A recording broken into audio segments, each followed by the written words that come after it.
Driving licence په شکل کې دي کا دا وکلاو هر قسم مسایل راغلي میډیکل ریلیف کې موږ دوه ریلیف وکلاو تور کړی دي کم مالی امداد یې بکو خیری ان شاء الله که خدای پاک موږ دا کامیابی راکړه نو زه وکلاو سره د میډیا په ذریعہ دا وعده کوم چې دا غوي د پاره یو کمیټي جوړو چې تاسو سم سره ان شاء الله حل کوو به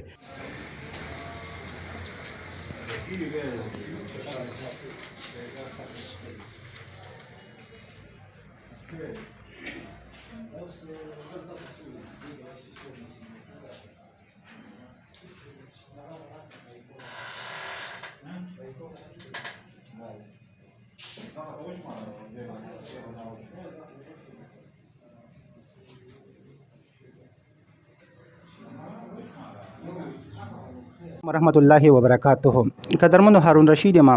او دا محل را سره قمردمان خان موجود دي سره به خبرې کوو چونکې د الیکشن هلې دلې دي نو دوی سره به خبرې کوو چې الیکشن باره کې دوی څه هندقه لري. السلام علیکم قمردمان خان. السلام علیکم، ډیره مهرباني تاسو موږ د مقرره کړه وخت راکړه. قمردمان خان د الیکشن دی کنه الیکشن خلې دلې شروع دي نو الیکشن باره کې تاسو څه خیال دی؟ زه به دا ووایم چې الیکشن یې خو موږ خدای په فضل ډېرې کړي دي 20 پیرې زه صدر پاتې شوی یم خو په روز کال زموږ بدقسمتي دا وشوه چې موږ خپل ملګري وکیلان چونکې دوه ګروپو کې شو نو په هغې وجه زموږ شکست وشو خو هغه موږ هغې ته شکست نه کړو چې موږ په خپلو کې دغه شو د خدای په فضل باندې سخت کال ملګري وکیلان هغه دواړه ګروپه موږ یو شو. زه په دې کې د حمایت الله معیار او د شکیل زاده خان چې زموږ د ملګري وکیلانو مشر دی حمایت الله هم زموږ مشر دی نور هم پکې ډېر ملګرو کوششونه کړي موږ هغه ګروپونه یو شو او هغوی دواړو په متفقه طور زه صدارتي امیدوار کړم. بیا چې کله زه مونږ دا یو شو زه متفقه طور هغوی امیدوار کړم نو په هغې کې بیا مونږ سره نور ملګري راله ولې چې مونږ یو شو نو اتحاد والا مونږ سره بیا دغه شو نو په دې کې اسلامیک لایر فورم دی په دې کې جمعیت لایر فورم دی پیپل لایر فورم دی جسټس لایر فورم دی جمعیت لایر فورم دی او بل آزاد وکلا دي مونږ سره دا ټول د خدای په فضل مونږ سره رایو دی شو او زموږ یو ډېر مضبوط اتحاد جوړ شو که خیري. نو په دې لړ کې به زه دا ووایم چې یاره زموږ ملګري وکیلان چې کوم زموږ د دواړو ګروپ مشران دي چې په کې د یو ګروپ پیرونت صاحب او د هغه نور ملګري یونس خان او د بل طرف ته ملک سیف الله او آفتاب خان او د هغه نور ملګري دوی ډېر کوششونه وکړه او د هغې مشران راله بیا او زموږ هغه دواړه د هغې یو کړه نو د خدای فضل دی چې زما د الله تعالی د امید انشاءالله چې زموږ د اتفاق او اتحاد به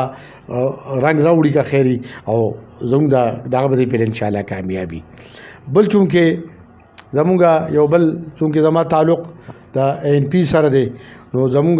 مشر خوږ مشر حیدر خان نن سبا بیمار دی نو مونږ خو هغه ته ټلیفون هم کړي د هغه صحت یابۍ دعاګانې هم کړي دي خو زه اوس هم لکه د دې میډیا په ذریعه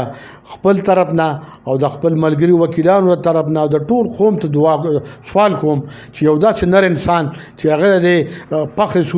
پښتونخوا دی چې د هغه لپاره دعای صحت وکړي هغه خدای جوړ کړي د هغه عمر هم دونه ډېر نه دی چې پاک رب هغه جوړ کړي او د صوبې بیا خدمت وکړي. نو موږ سره په دې کې کوم چې ما یاد کړو زه بیا یو پیر یادوم پیپل لایر فورم مسلم لایر فورم جمعیت لایر فورم اسلامیک لایر فورم جسټس لایر فورم او آزاد وکلا د هغوی موږ سره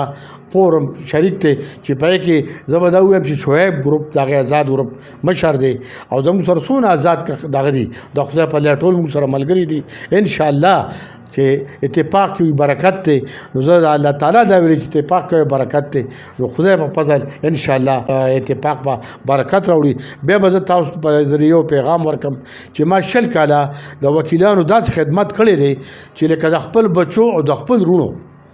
ما د وکیلانو د پاره ځان په خطر کې اچولی دي تر دې پورې چې ما د دشمنۍ د وکیلانو واخیستي دي. د وکیلانو هر کار که هغه په عدالت کې دی که هغه په هر فورم دی ما هغه کړی دی که هغه د بار کونسل د لایسنس په لور کورټ د لایسنس په شکل کې دی که هغه د های کورټ د لایسنس په شکل کې دی که هغه د وکلاو د اصلي د لایسنس په شکل کې دی که هغه د وکلاو د ډرایوینګ لایسنس په شکل کې دی که هغه د وکلاو هر قسم مسایل راغلي میډیکل ریلیف کې موږ دوه ریلیف وکلاو ته ورکړی دی چې بار کونسل ماته ووې چې بای دې تخبې کې تاسو ولې دا وکیلان دونه ډېر بیماریږي ما یو بای هلته زموږ د اوبو لیول کم دی نو په دې وجه زموږ دا وکیلان ډېر بیماریږي دونه ما فنډ د میډیکل ریلیف کې راوړی انشاءالله سږ کال به موږ یو سپیشل کمیټي جوړو که خیري چې د وکلاو کم مالي امداد یې به کوو که خیري انشاءالله که خدای پاک موږ دا کامیابي راکړه نو زه د وکلاو سره د میډیا په ذریعه دا والسلام. قدرمندو